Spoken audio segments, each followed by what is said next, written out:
And welcome, ladies and gentlemen, to the monastery, the open bar of the internet, the world's greatest shit show, and the place where we, the good brothers and sisters of this most holy of temples, seek enlightenment through the drunkest, craziest, and most batshit ways possible.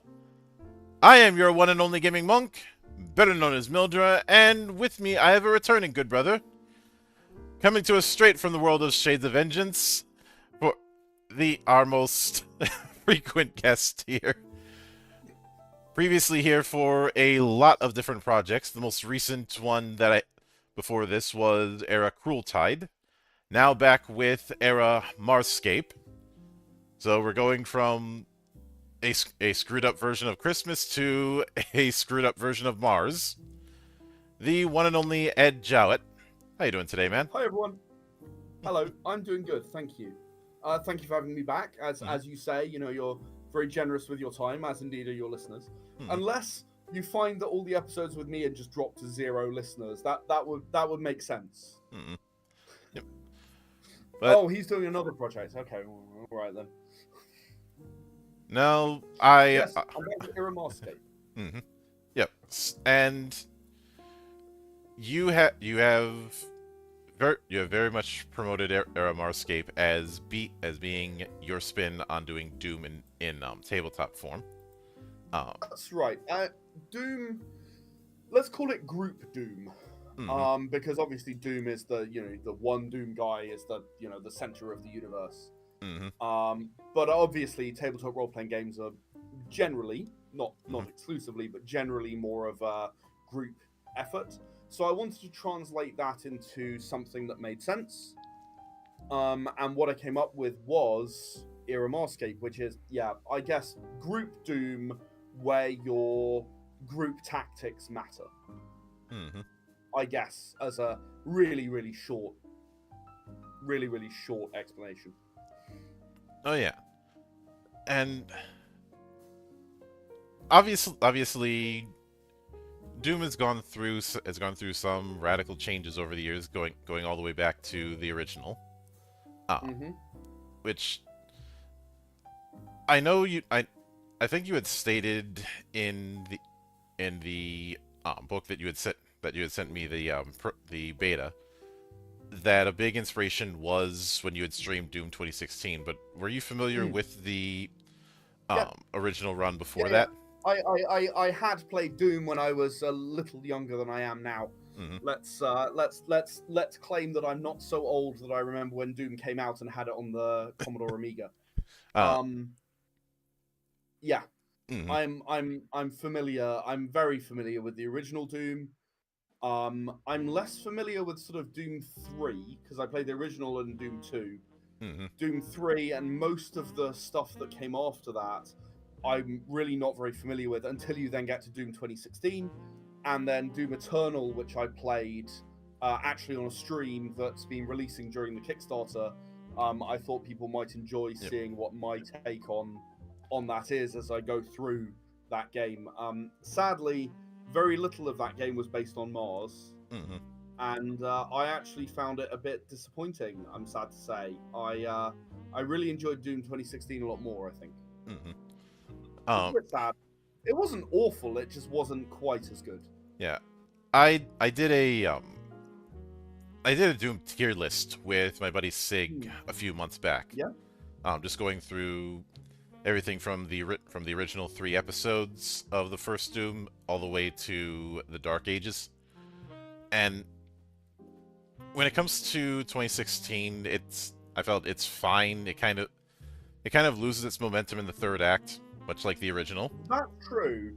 That's true. But I was doing it on a stream with Leo, Hmm. and that can really help you keep going through the momentum. I think both Doom 2016 and Doom Eternal had very disappointing last bosses. Like, very disappointing. Yeah, shooters Um, don't have the best track record when it comes to bosses in general.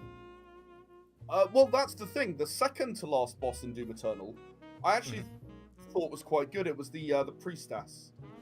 I Yeah, actually thought that was quite a good setup.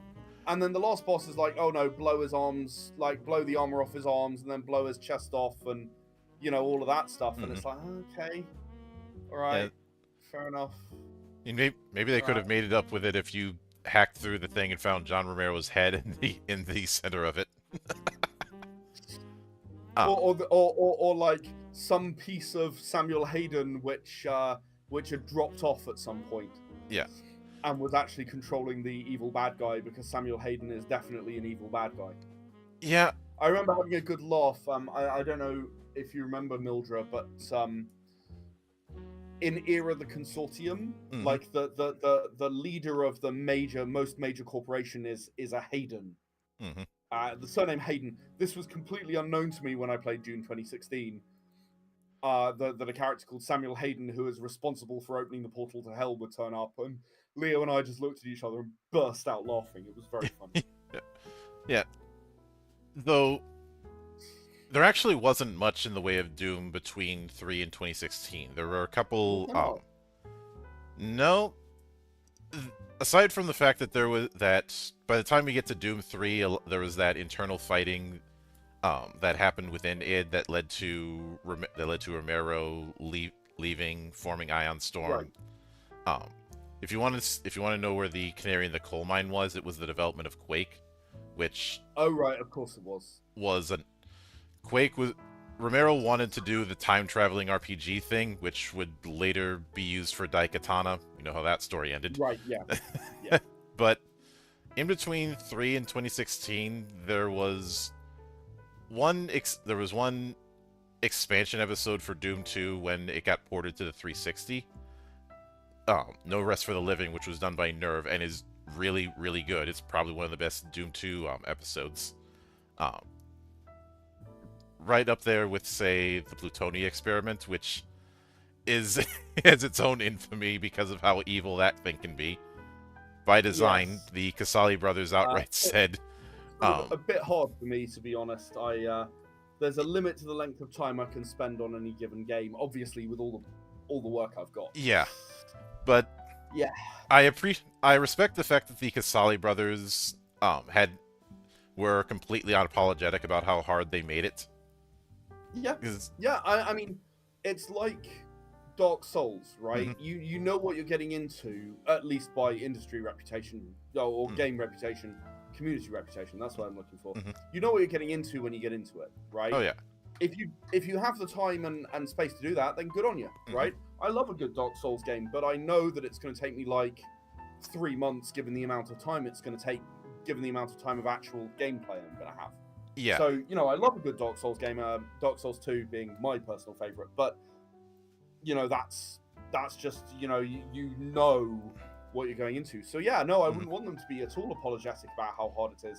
Yeah. I don't really subscribe to the idea that, oh, this game is too hard, therefore it's bad. No, you're supposed to be better than that, and if you're not better than that, sorry. Yeah. Oh well, not for you. In 2000, they did an interview with Doom World about it, where both Dario and Mario Casali have had a lengthy career in game development since. I think Dario got a job at Valve a few years after that, and he had said, "We made it for people who had already played Doom 2 and Ultraviolence and wanted a new challenge, and I don't have any sympathy for someone who does and then complains it's too hard." Exactly, right? Mm-hmm. But that's exactly the right approach, because there are people out there who are just that good. Like when I was younger, I'm better than I am now. Like I know 10 years ago I was better than I am now. My reactions were faster. I was more in tune with it. I was more ready to deal with almost anything. Yeah. Now, I'm a bit older, I'm a bit slower. And if I find a thing too hard, you know what? I either have to practice until I get better, or I have to go, no, too hard, don't have the time.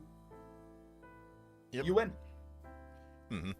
So, when it comes to the premise that we have with Era Marscape, it sounds like a major part of it is having these enhanced soldiers conducting a invasion into hell. No. I don't really cover the invasion into hell bit. It's more about the enhanced soldiers trying to stop that initial. In fact, you know what? I'm gonna get a lot of hate for this one, but imagine the scenario in the Doom movie with Karl Urban and The Rock. Right? It's kind of that scenario, right? Or indeed what it was in Doom 2016, which is like, there's a facility on Mars, and for whatever reason, which is a mystery at least at the beginning, a portal has been opened and demons are seeping in from hell. They've taken over the entire complex, and you are part of an alpha team which has been called in, grafted into armor, given some cybernetic enhancements and so on, and then you are to go and handle this problem. So that the civilians who do, they do ancillary work for you. They'll make sure you have weapons. They'll, repair equipment and so on. There are a bunch of civilians still in the complex, but so that they survive, basically. Your soldiers trying to protect civilians. Yeah, and within that you have a few archetypes that are meant to be the role within the unit that you're in. That's right. Assault seems to be the if I'm not mistaken, kind of the jack of all trades approach.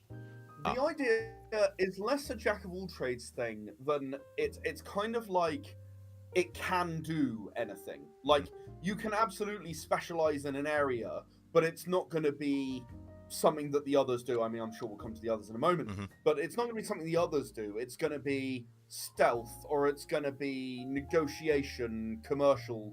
Only an assault is allowed to be the team leader. Like, no one else is allowed to be a team leader, which brings a specific set of abilities as well with it. So assault is the less the jack of all trades than the free to do stuff version, right? It's like, this role is quite open. You can make of it what you want to make of it. Whereas the vibe I get with the Breacher is somebody who probably enjoys Berserk packs a bit more than anyone else. Yeah. The Breachers are, you've got two swords strapped to your arms, go. As you say, Berserk packs. You're just.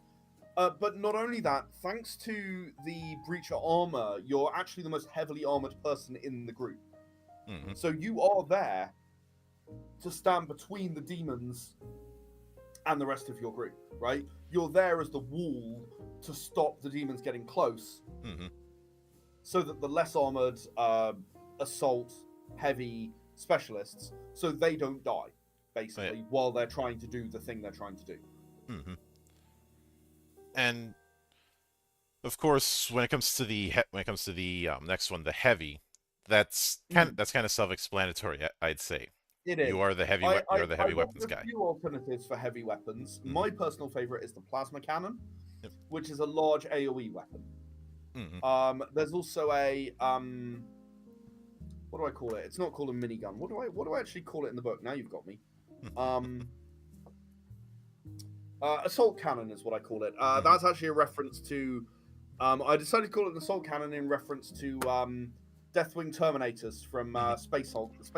Specifically, the Space Hulk video game really left a big impression on me, and it was like one of the minor inspirations for this. I assume you're talking about Deathwing. Yes. Because there's been 3 Space Hulk video games. So.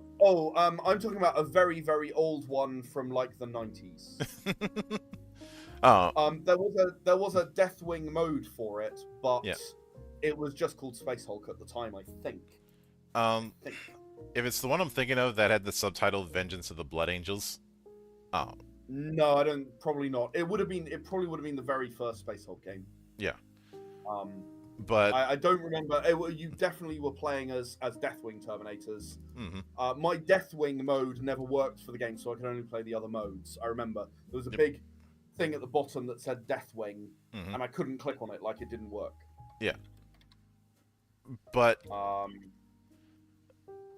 don't think it was. I don't think it said anything about Blood Angels, but I might be wrong. Yeah. And of course, Specialist, which. Yeah. Sorry. I was just googling quickly there. It was just called Space Hulk. No subtitle. 1991. Yeah, I think I know that one. Yeah, that's the one I had. It really. I mean, I really enjoyed playing the board game Space Hulk later. Oh yeah. I call it a board game. You know what I mean. I'm not sure I'm not sure what it technically is. Skirmish game, board game. I consider it a board game. I kind of do, right? But I really enjoyed it. Like, I thought it was a good game, and I enjoyed the concept. And given that I ended up collecting both Ultramarines and Tyranids. Mm-hmm. I think it had some impact on that. Oh, Anyway, sorry, specialists. Mm-hmm. Yeah, so the idea is that a specialist can pretty much choose the technical specialty area that they are in. They might be a computer specialist, an engineering specialist, pilot specialist. That would be a specialist. You know, someone who's excellent at piloting. Oh yeah. Any of those, they might be a medical specialist, and now that I've said the others, I may as well say the rest. They might be an explosive specialist. Mm-hmm. I suppose in theory you could even have a gunnery specialist who was a sniper, like a specific training Mm-hmm. within that. I imagine you could have a recon specialist who maybe is good at stealth. Mm-hmm. So there are loads of options for you. Yeah. Given that, what would you say would be the dividing line between the variety of training you can do with specialist versus assault? So assault will never be as deep into a specific training as a specialist, because specialists get specific equipment and so on. But you know, there are limits to what you can specialize in as a specialist, right? So yeah, you can be a medic, great, awesome, and your assault might have some medicine skill, but it probably won't have 8 medicine skill, like ever, right? You'll want to balance that a bit more for the assault. The specialist, the idea is that you're going, no, I'm actually going to focus in this area, and I'm going to do that to the exclusion of some other things that people might even think are important. Yeah. Now, I understand now why you were saying that you felt like assault was a bit like a jack of all trades. I suppose, relatively speaking, you could play it that way, yes. Yeah. Now, when it comes to the weapons, also I'm getting a bit of an echo. Oh, I'm sorry. Oh. That might be better. Oh, thank you. I would like to go through the weapons and get kind of a feel for what weapons from either Doom or other games served as inspiration. Of course. With some of these, it's going to be pretty self-explanatory. With others, I'd be a bit curious. Obviously, the sidearm, I think that's the only one that's going to be pretty straightforward. That is very much trying to be the pistol. It's like a cross between the Doom pistol and War Machine's assault cannon, his minigun on his shoulder, right? It's like a cross between that. The idea being, I wanted something, because again, in Doom Eternal, you didn't have a pistol. It actually really annoyed me, right? It was one of the things about that game I did not like. Yeah. They actually, if you go into the files, you can actually find the pistol. So it was considered at one point and then dropped. Yeah. Yeah, no, I didn't like the fact you didn't have the pistol. I feel like no matter what, you ought to have something that you can shoot at the enemy, even if it's kind of crap. But like that last hit when you're out of ammo with everything else, that last desperate moment is actually a lot of fun a lot of the time. You know, yes, I'll do the Death or Glory. My sidearm is firing. Yep. But with the light assault rifle, is that meant to? What would that be a nod to? Just the standard assault rifle setup? Yeah, I think they actually had a light assault rifle in Doom 2016, if I remember correctly. I could be wrong. I think it fires rockets at things for a secondary. Yeah, it does.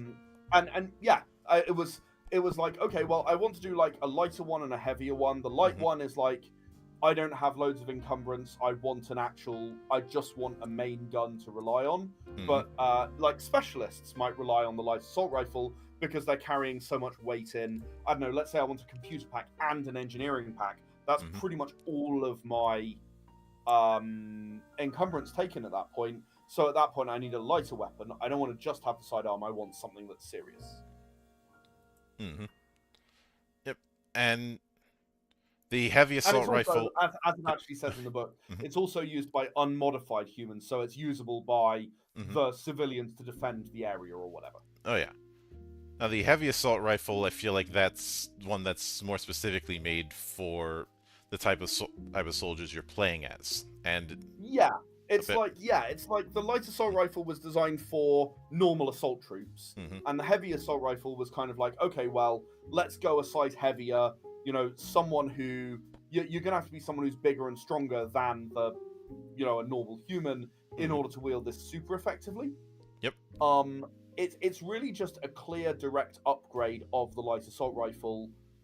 It's going to be a lot more effective on like hordes of enemies coming towards you. Yep. Of course, with the combat shotgun, that's obviously drawing upon the workhorse of pretty much every id game ever, the good old shotgun, and later on the super shotgun. Yeah, I'm actually not a super shotgun fan. I gotta say, I'm not. Not in 2016 or Eternal, and the others are so long ago I don't really remember. But I'm not actually a super shotgun fan in either of those games. I did end up using it on the Marauder in Doom Eternal, but no, I like the classic combat shotgun. That's why it's called that. Also, I often use a combat shotgun in my games. I think 3 or 4 of my games have something called exactly the same thing. And yeah, it's modeled on just the kind of standard. One of the shotguns that really led to the appearance at the barrel end was actually the Perfect Dark one. I threw a little bit of that in there in the design. Oh yeah, and obviously 2016 or Eternal didn't have a directly named sniper rifle weapon, but you did have that as an attachment for the assault rifle. You had that as an attachment for the assault rifle. Actually, the sniper rifle was based on and I cannot tell you what the name was in 2016, but it kind of split out, and there was like a U shape, and the projectile was shot through that. It was like a mass driver, right? Yeah. I can't remember what they actually called it. Was it a railgun? I can't remember. Yeah, it was they were basically reincarnating the railgun from Quake. Yeah.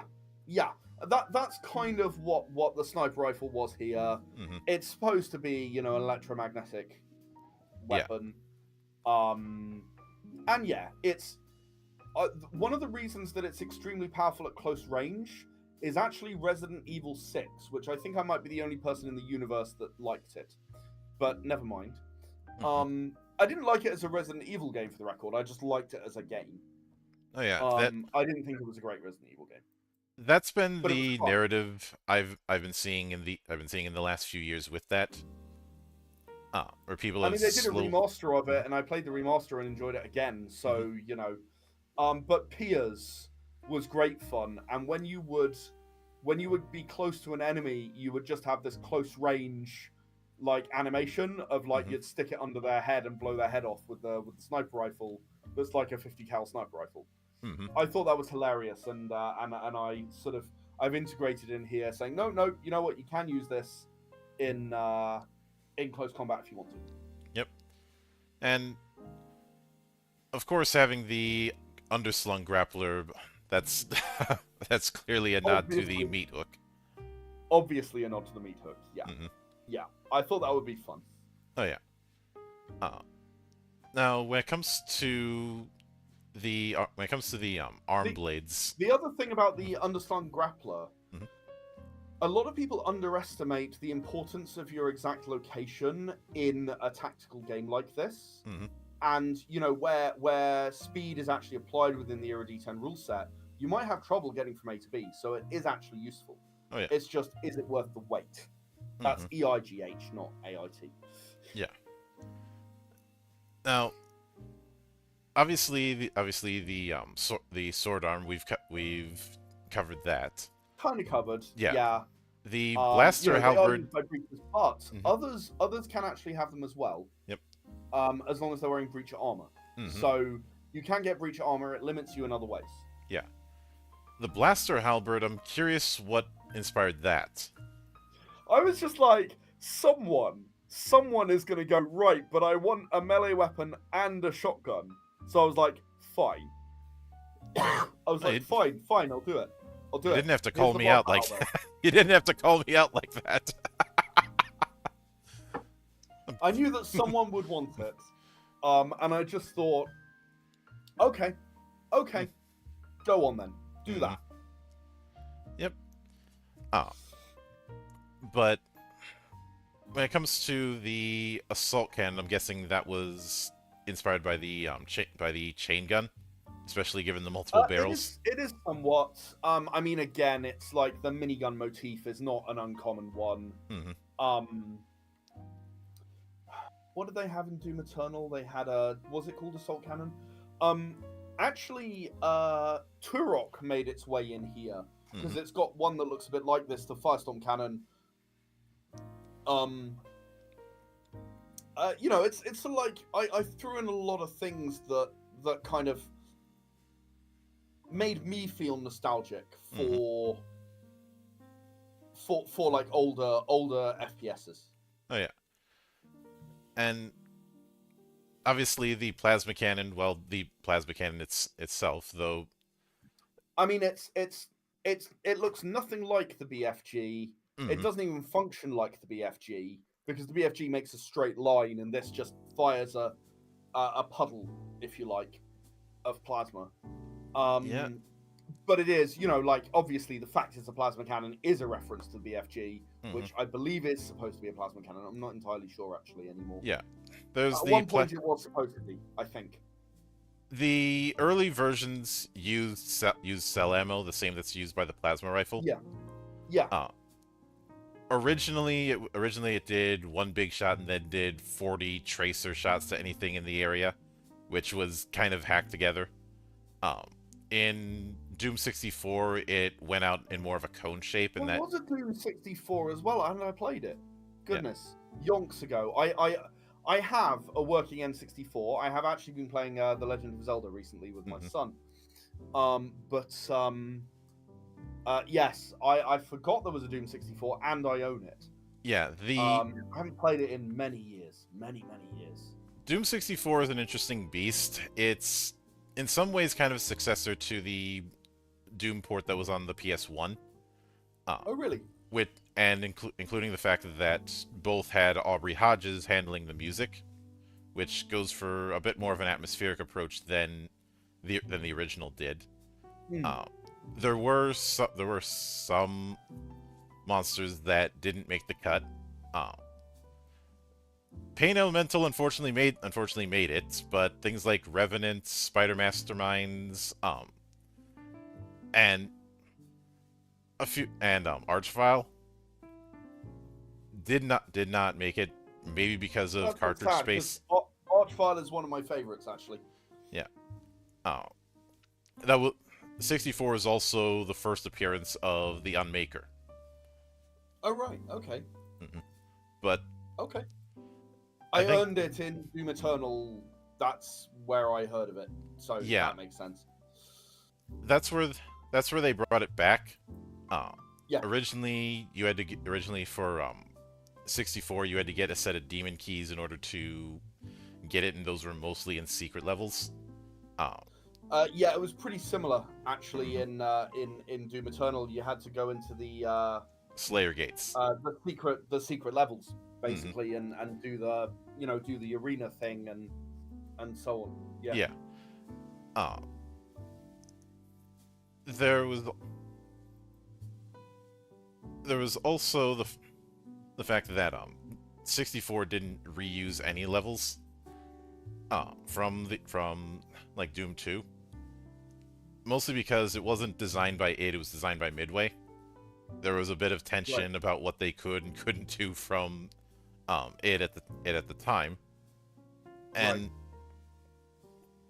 I'd say the best version of 64 is actually the more recent port that added a whole other episode that was done as an add-on for the release of Doom Eternal. Oh right, I didn't know that.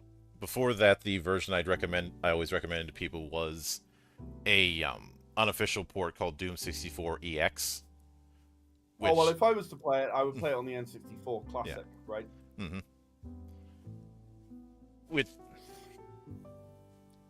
But obviously with some of the other equipment, you do have proximity mines because everybody loves a good mining.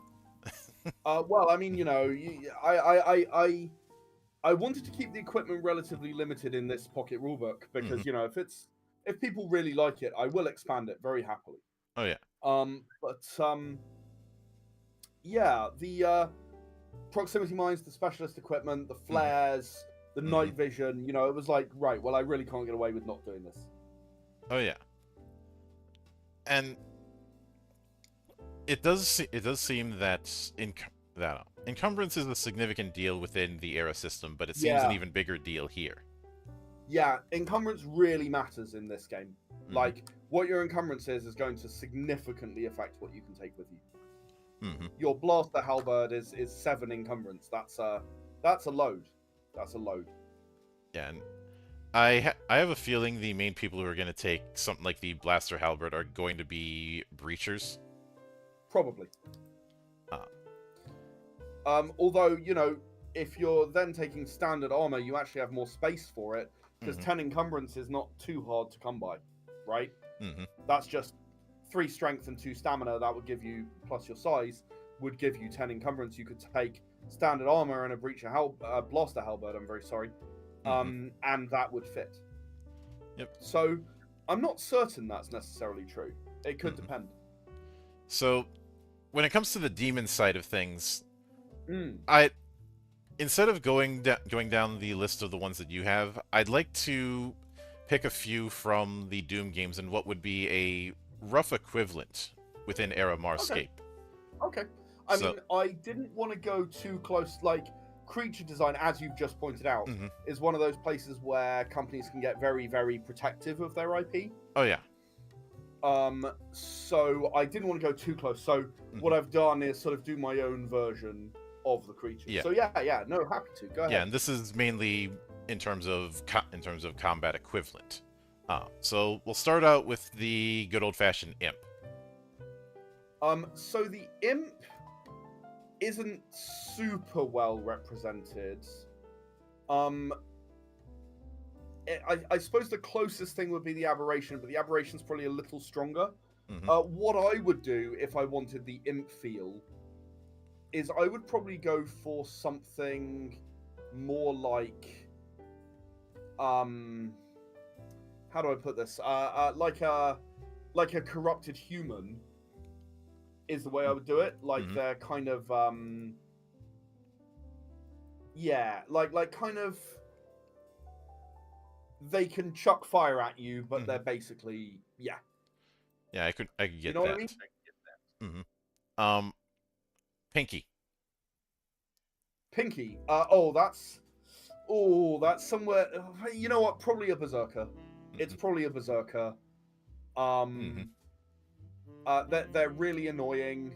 You can only shoot them in the back in Doom Eternal. You can't hurt them from the front. Mm-hmm. That's like if you wanted to ruin someone's day by just sending them something. Again, the berserkers are a bit bigger and stronger than a Pinky. Mm-hmm. But they're definitely that kind of ruin someone's day.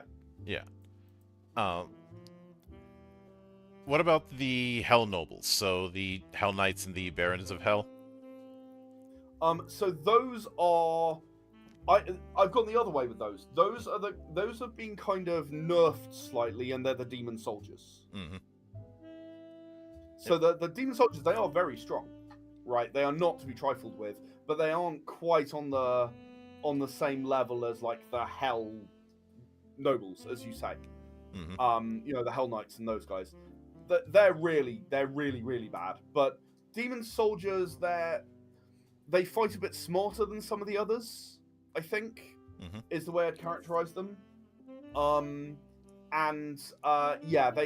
They've paid for some of that strength. Some of that intelligence with a reduction in strength. Mm-hmm. Yeah. So I will note I am glad that I did that. From what I saw of the monsters in this, there isn't an equivalent of the Pain Elemental. There is not an equivalent to the Pain Elemental, not directly. Mm-hmm. Although I would argue that the Gate Entity is way worse. Yeah. The Gate Entity has big problems. Mm-hmm. Um, Yeah. From what I see of the Gate Entity, that is that is your priority target. If you were to come across one, you either have a really good plan or run. Those are your two choices. Yeah. But when it comes to when I could also when it comes to the demon soldiers, I could also see a bit of Marauder, especially given Yeah, their focus definitely on some Marauder close in the Demon range. Soldiers. Yeah, if you wanted to do a Marauder, or indeed even a Mancubus, I think that's where you are for the Demon Soldiers. I mean, Mancubus is kind of halfway between a Berserker and a Demon Soldier, really. Yeah. And I forget the name of it, but there were those snake-like, there were those whip-like enemies that certainly are in the vein of a I Copperhead. think they're called Whiplash in in Doom Eternal or something like that. Anyway. Oh yeah. And obviously they inspired the Copperheads. They are very annoying. They are very, very annoying in Doom Eternal. Yeah. And when it comes to Berserker, I think that could also apply with the way the Hell Knight has been portrayed since 2016. Yeah, there is definitely some element of the Hell Knight in the Berserker. I think the Berserker, I think the Hell Knight, I think it's been done a bit dirty recently in the last two games, the 2016 and Eternal. I should say, disclaimer, I've not played the Dark Ages yet. I've not got around to it. I think the Hell Knight got done a bit dirty, and it was sort of made a bit too stupid. It'll just come at you and berserk, as you say. And I didn't really want that per se, but the size, the shape, yeah, definitely similar to the Berserker in that sense. Yeah, the Hell Knight has been one of the more inconsistent monsters in terms of its portrayal. Like when it first showed up in 2, it was kind of a weakened recolor of Barons. Then you have the look that they had in Doom 3, which was the one that they would use as the poster boy. But that one was significantly beefier and doing both throwing fireballs and wrecking you up close. And of course, with 2016 and Eternal, they went back to basically being in kind of the same role that the Pinky was in the original. Like the whole shoot from the back was not a thing originally with the Pinky. The idea with Pinkies were they were bullet sponges that would get in your face to keep you from dealing with ranged enemies. Indeed, and you'd get tied up trying to fight them. I think the bullet sponge problem, I think it just became too much of a problem, and that's why they changed it. That's why I would have changed it anyway. If I was asked what to do, I would have gone, just make it so that you have to really position specifically to shoot them and kill them. It's a good way of dealing with that problem. But I'm glad we don't have an equivalent of the Archvile, because I had my history with that, with the Archvile resurrecting enemies, which works for a video game. I'm not sure if that works as well for a TTRPG. I think in general, a tabletop RPG, having enemies resurrected is bad. But again, I've kind of, when I ran this, I did have like a human with the ability to do many of the Archvile magic things, like the firewall and the defense thing and so on, or the buff on an enemy. I actually put that in because I thought it would be fun, and it was. People responded quite well to it. It's like, oh, that enemy's got the buff now. Go after them. That sort of thing. Oh yeah. And with that in mind, during playtesting, was there consideration of doing something akin to some of the power-ups that are seen in 2016 and Eternal? So I thought really hard about the power-ups, and I decided in the end that I don't think it's right for this game. Because, again, power-ups are a very video game specific thing. Mm-hmm. And the idea behind the game is much more everyone needs to work together here. Mm-hmm. So the power-ups became the my brain's cohesion. Mm-hmm. The power-ups basically became cohesion. Like, how cohesive are you as a unit? That's your bonus, Mm-hmm. right? Rather than having here's your armor bonus or whatever. Yeah, you can repair your armor. You know, I think the ablative armor thing was a lot of fun as well. It's a new mechanic for this game.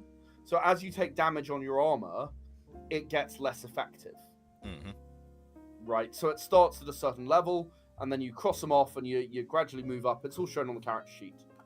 And as you lose ticks off your shield armorness, you are more vulnerable to taking like a kill shot. Oh yeah. And that's those two places are the places that went, rather than having like I'm gonna have a berserk punchy thing, or I'm trying to remember what the other ones were. Like there were one-shot kill things, weren't there? There wasn't one-shot kill, but there was quad damage, which was a quake thing. Quad damage. Yeah.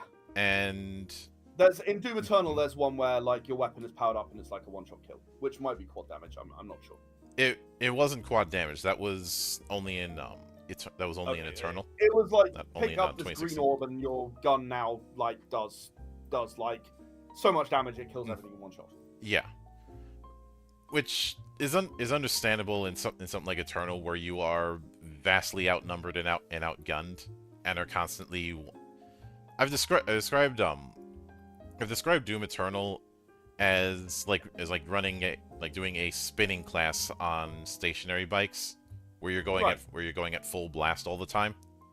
Right. Ah. It doesn't have a lot of quiet. I mean, that's the thing. Actually, the first couple of levels are super. Like the first level's quite full on, and then the second level is super quiet, and you're just like, "You want me to do some platforming now?" Mm-hmm. Okay. When are the bad guys going to come and kill me? Because that's definitely happening. Yep. And then after that, like you say, it's then full on from there. Mm-hmm. Like, yes, there are puzzles, yes, there's platforming and so on, but like there's like areas in the second level where there are no enemies. Mm-hmm. But with that in mind,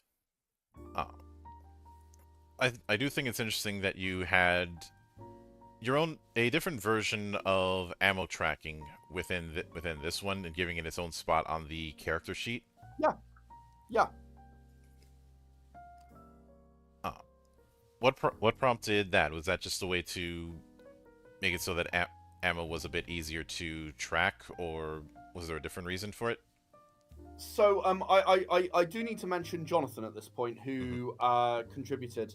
I'm frantically looking up his surname because my memory is bad. Jonathan Scott, who contributed to the mechanics around cohesion. Mm-hmm. Now he actually came up with the idea of this full ammo, half ammo, low ammo, empty. And it really was one of the several bases for cohesion is bad, right? So cohesion is such a core of how this game was intended. Mm-hmm. The ammo and the way of tracking it is really just, I wanted to keep it simple rather than counting ammo. So it's more like, that encounter went badly, or you weren't prepared going into that encounter. So in fact, you used more ammo than you had rationed for it. Mm-hmm. So in fact, now you're down at half ammo. That's going to have an effect on your cohesion. Mm-hmm. Right? It's really to give the GM a tool to start affecting the unit's cohesion without going, yeah, you know what, you completely run out of ammo, the end. Mm-hmm. You know?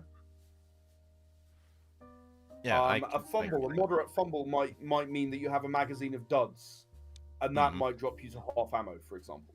That would be a good reason. Oh yeah, I could certainly see that. Now, I know that this is a pocket rulebook, but what are you shooting for as far as the page count for the final version? Uh, round about 40. I mean, I don't think it needs much more than that. I've already decided what compromises I'm going to make. And what you've got as the beta is pretty representative. I mean, this one here is also one of them. It's pretty representative of what I think the final's going to look like. Oh yeah. I really, Era Marscape is, it's intended for 2 or 3 things. First of all, a blaze of armor is something I've always wanted to introduce, and does it work? Right? I think it works. Does it work in the wider world? We'll find out. Right? Do people hate it? Do they never want to see it again? Or is this something I should be adding to Era the Consortium? Right? Secondly, initiative has always felt like the weakest part of my system. I just did what everyone else does. Right? You have an initiative score, you roll a dice, you add the dice to the initiative, and that's your initiative. It's always felt like the weakest part in a system that I tried to take what other people do and improve it.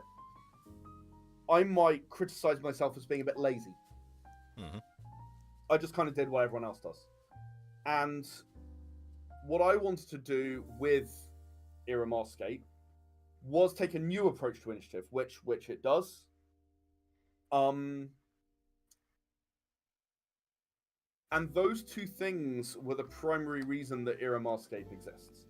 Cohesion kind of relates to initiative in a big way, because it decides what type of initiative you have.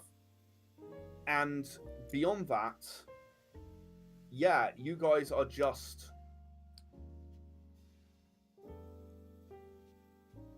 You're the Doom guys, and you're not as strong as the Doom guy on his own, or maybe you are in Doom Eternal, because damn, that was really annoying in places.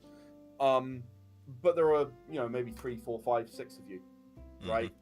And the encounters will scale accordingly. Oh yeah, I can certainly get that. And as far as the digital version, what are you shooting for as far as a release window?